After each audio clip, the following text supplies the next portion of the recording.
Le premier vrai avantage de la prière, c'est que dans la prière, les hommes sont invités à marcher avec Dieu. C'est à ce point que les anciens patriarches exaltaient la prière, parce qu'ils savaient qu'en dehors de Dieu, ils n'étaient rien, et parce que désormais ils connaissent Dieu pour toujours et à jamais. Leurs noms ne seront jamais oubliés. Penses-tu que tu as donné le nom de David à ton fils parce que tu aimes le nom David? Non, tu n'aimes pas le nom. Ce nom n'a aucune signification pour toi. C'est à cause de la personne qui l'a porté et ce qu'il est devenu en Dieu. Et alors quand tu nommes ton fils David, tu es en fait en train de te remémorer l'influence de cet homme qui a marché avec l'Esprit. Alors les hommes deviennent éternellement importants pour avoir marché avec l'Esprit. Un homme qui marchait avec les femmes et soudainement il a vu un esprit. Il a commencé à marcher avec cet esprit. Et éternellement, les générations à venir se sentent honorées de porter son nom parce qu'il a vu quelque chose qui est éternel. Abraham se trouvait chez les Chaldéens jusqu'à ce qu'il rencontre cet esprit. Et quand il a rencontré cet esprit, éternellement, vous et moi sommes devenus les enfants d'Abraham. La question est, lorsque tu partiras, en quoi va-t-on se souvenir de toi? Tu ne peux construire aucune maison qui durera plus de 60 ans. Le monde avance très vite pour que ta maison reste importante après 60 ans. Tu ne peux acheter aucune voiture qui restera importante après 10 ans.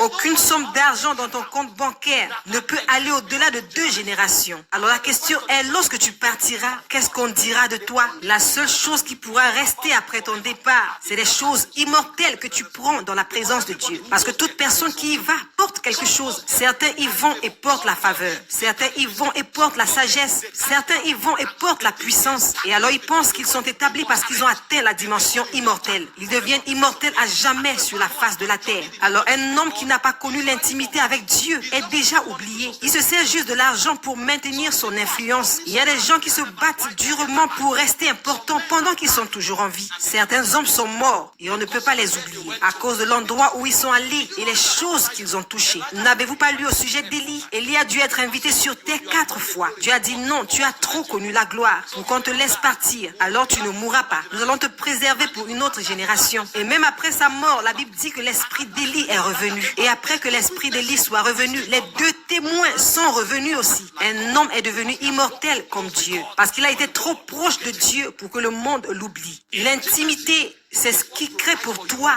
l'avantage de l'immortalité. Peu importe l'argent que tu as, peu importe le poste que tu occupes, tu seras oublié. À moins que tu touches quelque chose qui vient de l'esprit et qui est éternel. Alors le premier avantage de la prière, c'est l'intimité. Les hommes du passé étaient sages. Ils ont tout donné à la prière. Daniel était à Babylone et le roi dit « Personne ne doit prier aucun autre Dieu ». Il était disposé à risquer son poste et risquer sa liberté pour la prière. Parce qu'en dehors de l'intimité, il n'a pas de liberté de toute façon. Et dans Daniel 6:10, la Bible dit qu'il a prié 3 fois. Alors si tu pries 3 fois alors qu'une loi a été passée disant que personne ne doit prier, combien de fois pries-tu quand il n'y a pas de loi? Et la Bible dit 3 fois le gars a prié, faisant face à Jérusalem. Il n'avait pas peur de se faire arrêter. Et quand on l'a arrêté, il ne s'est pas excusé. Je préfère être rien du tout dans la prière que d'être tout en dehors de la prière.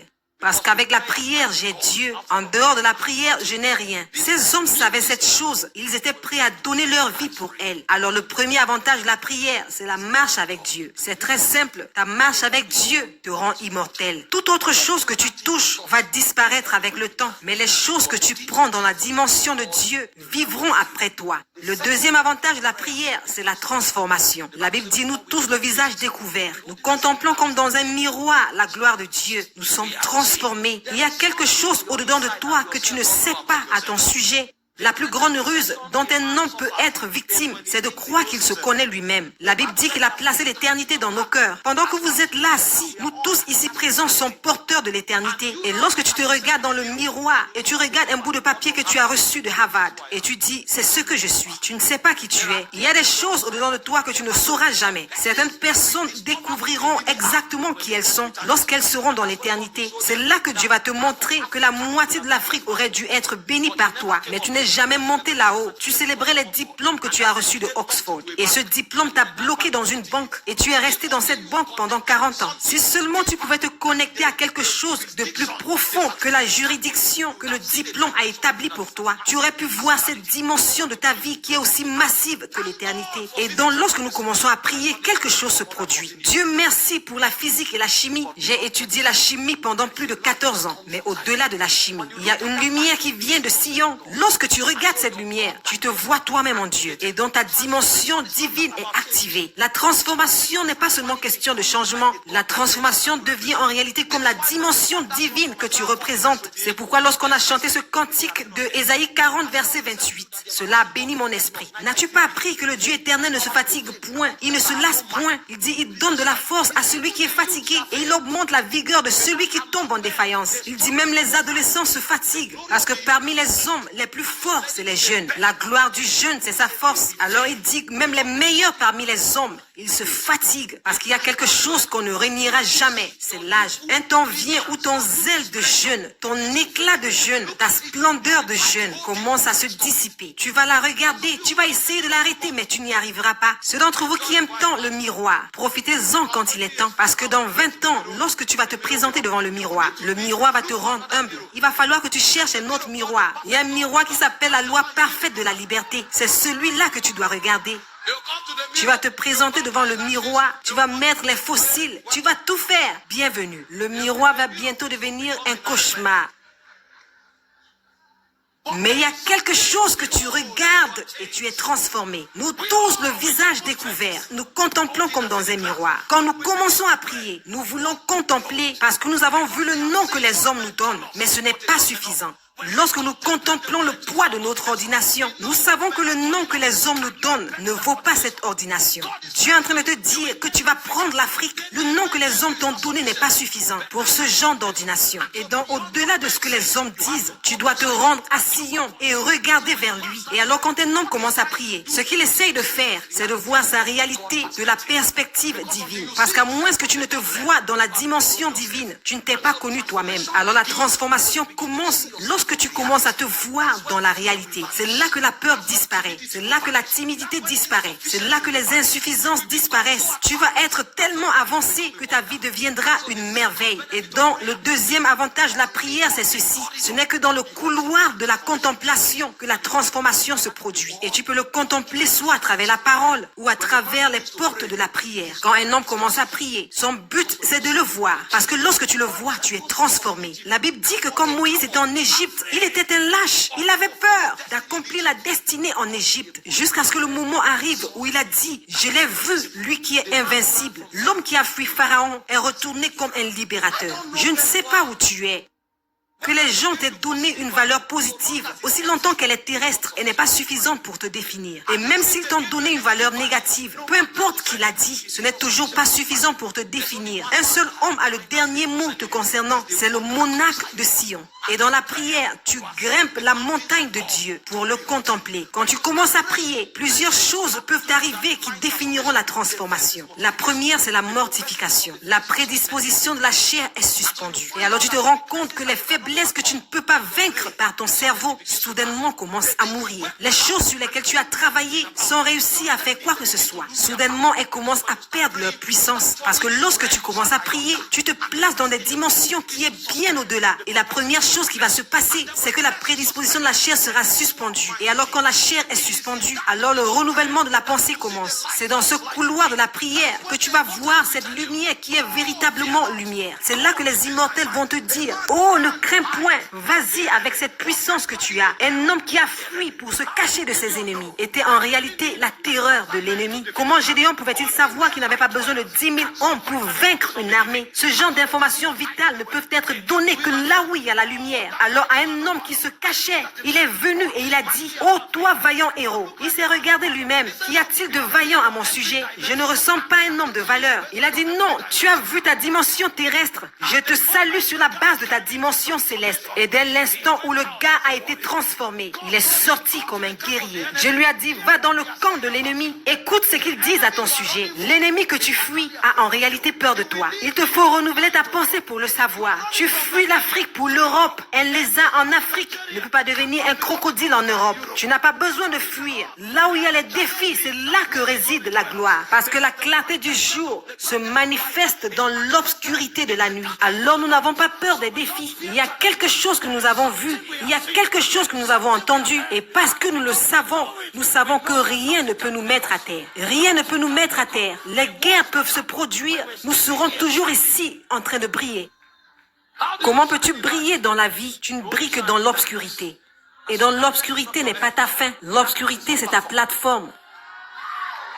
Mais il va falloir que tu renouvelles ta pensée. Renouvellement. Et donc tu vas te dire à toi-même, j'ai été créé comme Dieu. Comment Dieu fonctionne-t-il? Comment Dieu a-t-il procédé? La Bible dit que la terre était vide. L'obscurité était à la surface de l'abîme. Et Dieu a dit que la lumière soit. Et donc lorsque tu te rends au travail et qu'il y a l'obscurité, et il y a de la confusion, toi aussi tu peux dire que la lumière soit. Tu ne réagiras plus désormais comme un homme. Tu réagiras comme Dieu. Parce que pendant que tu lisais, la Bible a dit, tel il est, tel tu es. Pas dans les cieux, mais dans ce monde. Et donc il a marché dans l'obscurité et il a dit que la lumière soit. Alors toi tu iras vers le diable et tu diras, où se trouvent les ténèbres? Je n'ai plus peur parce que j'apporte la lumière. C'est là que tu sauras que tes paroles ne sont pas seulement pour communiquer. Tes paroles sont pour la création. Tes paroles sont pour le changement. Comment savoir ces choses à moins que l'esprit ne commence à renouveler ta pensée? Même ton père biologique met la peur en toi. Les médias suscitent la peur en toi. Ta maman, à cause de son amour, met la peur en toi. Tu veux sortir, mon fils, fais attention. Soudainement, la peur est programmée en toi. Par amour, tu as été limité. Il faut que tu rencontres l'esprit. Et c'est ce que la prière fait. Quand un homme commence à prier, il voit les choses que les hommes ne peuvent pas prononcer. Alors ces choses le changent, ces choses le transforment, ces choses changent sa pensée. Et quand tu commences au départ, on te traite de fou. Jusqu'à ce que les manifestations commencent à se produire. Jusqu'à ce que les résultats commencent à se faire voir. Et alors les personnes qui t'ont condamné vont commencer à se repentir. Et ceux qui t'ont méprisé au cours de ta vie vont présenter des excuses. Parce que lorsque la transformation arrive, la version de toi que Dieu seul sait se manifeste. La transformation, de la mortification au renouvellement et ensuite à la glorification. Dans la glorification, en réalité, tu manifestes Dieu. Toute chose te concernant devient un reflet de Dieu. Et donc, quand nous prions, nous sommes en train d'activer une technologie appelée transformation. Parce que ce que la prière fait pour toi, c'est de t'aider à le contempler. La prière n'est pas un exercice religieux. La prière est une stratégie de l'esprit qui te fait contempler l'esprit. La prière est un mécanisme de l'esprit qui change ta version humaine en ta version divine. La prière est un moyen par lequel Dieu change un homme en sa meilleure version. Et donc se parler en langue n'est pas un gâchis. C'est un système dans l'esprit.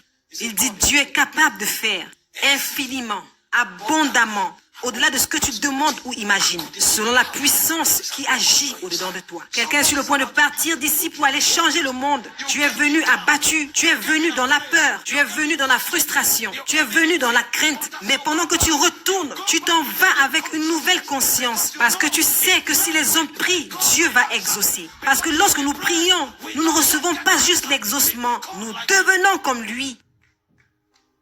Si la prière ne visait que l'exaucement, il ne nous aurait pas demandé de prier sans cesse. Parce qu'il y a plusieurs choses que Dieu n'a pas besoin d'exaucer. Si ton problème c'est 100 000, il y a plus de 50 personnes ici qui peuvent te donner 100 000, sans même cligner l'œil. Si ton problème c'est un emploi, il y a plus de 20 personnes ici qui peuvent te donner un emploi. Si la prière ne visait que l'exaucement, alors il ne nous aurait pas demandé de prier sans cesse.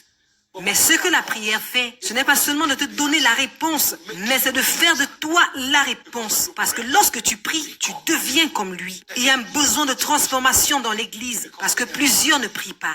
Nous venons à l'église, mais nous ressemblons toujours au monde. Ce moment doit arriver où tu dois apparaître pour toi-même et le voir tel qu'il est. C'est là que tes éléments, tes prédispositions dans l'esprit sont activées. Et ce matin, Dieu invite les hommes à l'autel une fois de plus, à l'autel. C'est là que réside ta gloire. Il y a quelque chose à ton sujet que toi-même tu ne sais pas. Tu croyais te connaître toi-même. Mais si tu te rends à Sion de cette manière, tu seras choqué de savoir que tu ne sais pas 10% de toi-même. Il y a quelque chose te concernant que Dieu veut te révéler. Dieu merci pour les choses que tu as vues. Tu sais ce que cela signifie pour Dieu d'aller dans un studio et créer une machine? Est-ce que tu le sais? Et tu penses que cette machine peut être appelée échec? Tu ne te connais pas toi-même.